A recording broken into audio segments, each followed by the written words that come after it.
नमस्कार विद्यार्थियों। राजकीय महाविद्यालय राजगढ़ चूरू द्वारा संचालित ऑनलाइन क्लासेज में आपका स्वागत है।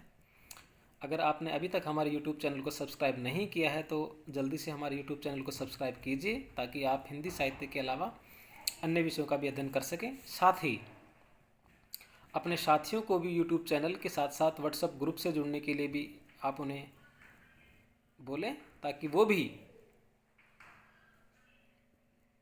ऑनलाइन क्लासेस का लाभ उठा सकें।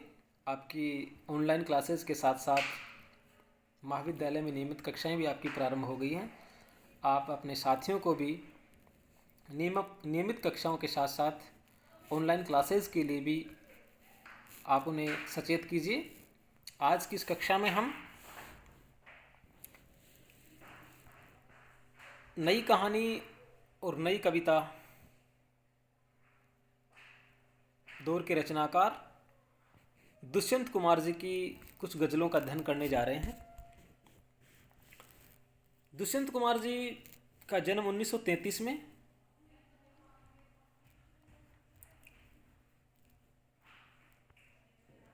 उनकी जो शिक्षा दीक्षा है वो उत्तर प्रदेश में हुई, लेकिन उनका कर्म क्षेत्र मध्य प्रदेश रहा। दुष्यंत कुमार जी ने ही हिंदी साहित्य में सबसे पहले नई कहानी नाम सबसे पहले दुष्यंत कुमार जी ने ही अपने कल्पना में छपे एक लेख में दिया। बाद में यह नाम एक आंदोलन के रूप में प्रतिष्ठित हो गया। दुष्यंत कुमार बहुमुखी प्रतिभा के धनी हैं। उनका एक कंठ विश्वाई काव्य नाटक साहित्य जगत में काफ़ी चर्चित रहा। दुष्यंत कुमार मूलतः कवि हैं और एक कंठ विश्वाई के साथ साथ उनकी गज़लें साहित्य जगत में काफ़ी प्रसिद्ध रही हैं। बाद में साय में धूप में प्रकाशित उनकी गज़लें जब शारिका और कल्पना पत्रिकाओं में छपी तो साहित्य जगत में उन्हें एक नई पहचान मिली। कवि दुष्यंत कुमार ने इंदिरा गांधी के समय जो आपातकालीन परिस्थितियां थी और जीवन की जो विसंगतियां थी उनका प्रभावशाली वर्णन किया है, प्रभावशाली अभिव्यक्ति दी है। जैसे एक गुड़िया की कई कठपुतलियों में जान के साथ ही यह तमाशा एक शायर देखकर हैरान है, मत कहो आकाश में कुहरा घना है, यह किसी की व्यक्तिगत आलोचना है, जैसी पंक्तियां लिखकर उन्होंने आपातकाल में इंदिरा गांधी की सामंती मानसिकता की आलोचना की। और उन्होंने बहुत अधिक गज़लें नहीं लिखी पर उनकी गज़लों ने हिंदी गज़ल विधा को संजीवनी दी है। आज भी दुष्यंत कुमार जी की गज़लें काफ़ी प्रसिद्ध हैं। तो हम भी आज उनकी कुछ गज़लों का अध्ययन करने जा रहे हैं। तो देखिए क्या है, वो आदमी नहीं है मुकम्मल बयान है, माथे पर उसके चोट का गहरा निशान है। इस गज़ल में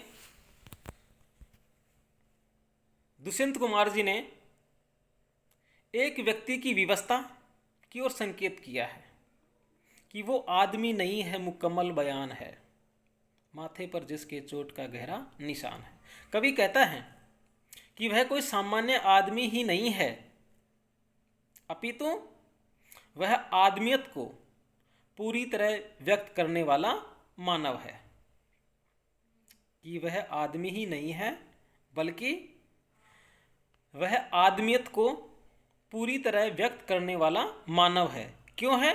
माथे पर उसके चोट का गहरा निशान है, क्योंकि सांसारिक जीवन में जो विवशता एवं मजबूरियां उसे भोगनी पड़ रही हैं उसने वह पूरी तरह जूझ रखा है तथा चोट खाकर भी आगे बढ़ रहा है। कहने का तात्पर्य यह है कि दुष्यंत कुमार जी को एक ऐसे व्यक्ति का दृश्य उनके सामने आता है जिसके माथे पर चोट के गहरे निशान हैं।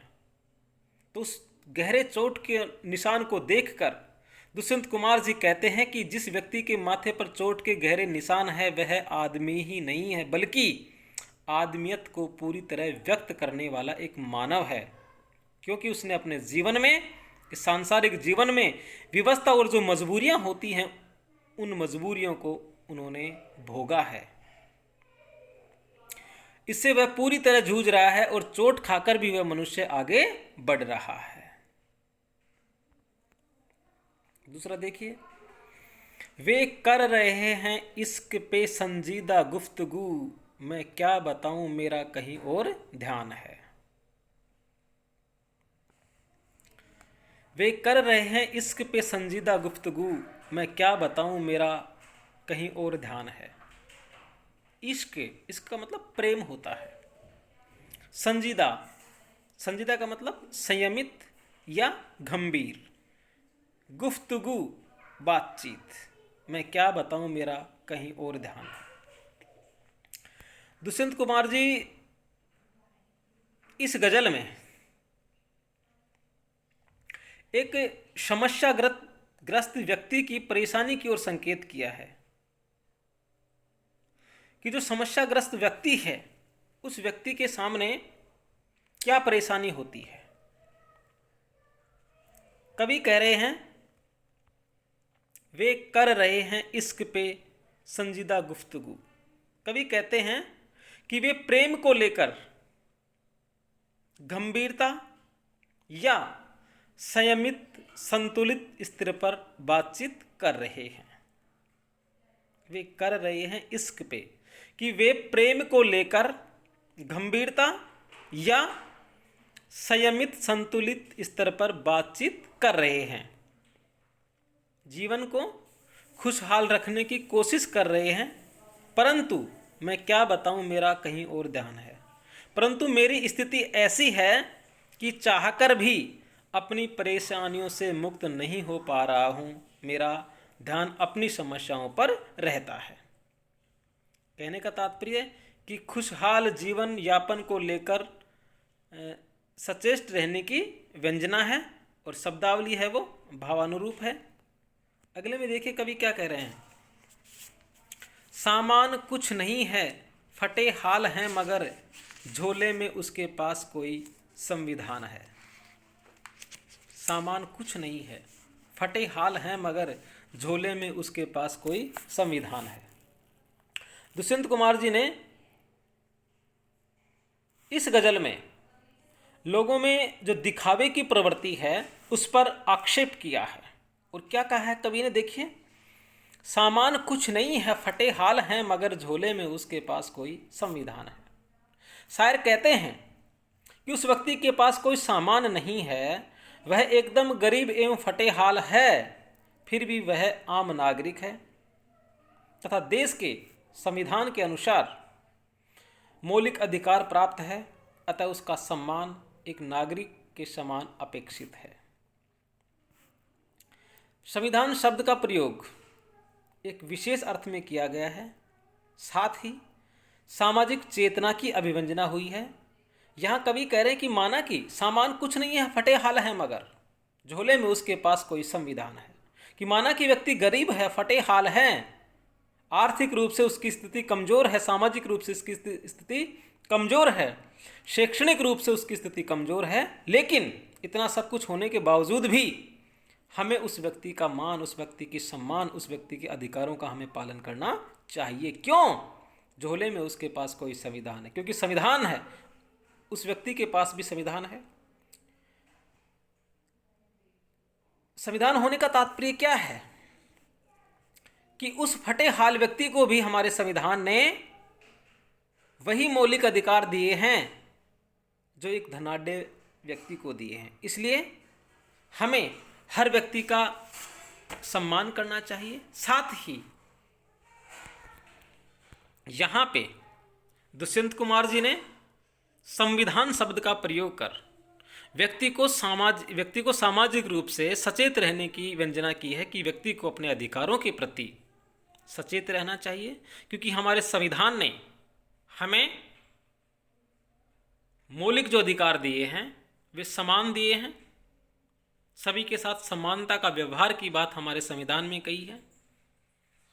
इसलिए ये कहा गया है कि उसके पास कोई संविधान है।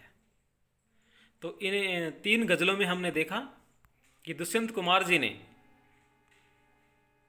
पहली गज़ल में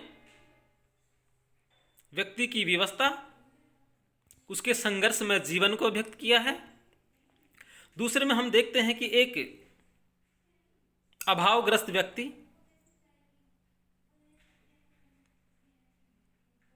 की विवशता के साथ साथ उसकी मजबूरियों का भी कवि दुष्यंत कुमार जी ने वर्णन किया है। तीसरे गज़ल में हम देखते हैं कि दुष्यंत कुमार जी ने भारत के नागरिकों को समान अधिकार बताया है और ये बताने की कोशिश की है कि सभी व्यक्तियों को समान व्यवहार करना चाहिए, चाहे वह गरीब हो, चाहे वह शोषित हो, चाहे वह कृषक हो, सभी के साथ हमें समान व्यवहार करना चाहिए, क्योंकि संविधान की यहाँ पर बात दुष्यंत कुमार जी ने कही है कि संविधान के अनुसार हमें जो मौलिक अधिकार मिले हैं वो मौलिक अधिकार सभी के लिए समान है। तो इस तरह से आज की इस कक्षा में हमने दुष्यंत कुमार जी की 3 गज़लों का अध्ययन किया है। अगली कक्षा में हम फिर मिलते हैं दुष्यंत कुमार जी की ही कुछ गज़लों के साथ। तब तक के लिए नमस्कार, धन्यवाद। अगर आपको हमारे ये वीडियो पसंद आया तो लाइक करना न भूलिए, ताकि हमें भी ये लगता है कि हाँ, हमारे वीडियो हमारे छात्रों को, हमारे विद्यार्थियों को अच्छे लग रहे हैं और हमारे इस वीडियो से हमारे छात्र लाभान्वित हो रहे हैं, तो हमें भी एक नई शक्ति, एक नई प्रेरणा मिलती है। तो प्लीज़, अगर आपको हमारा ये वीडियो पसंद आया है तो लाइक बटन दबाइए और YouTube चैनल को सब्सक्राइब कीजिए। धन्यवाद।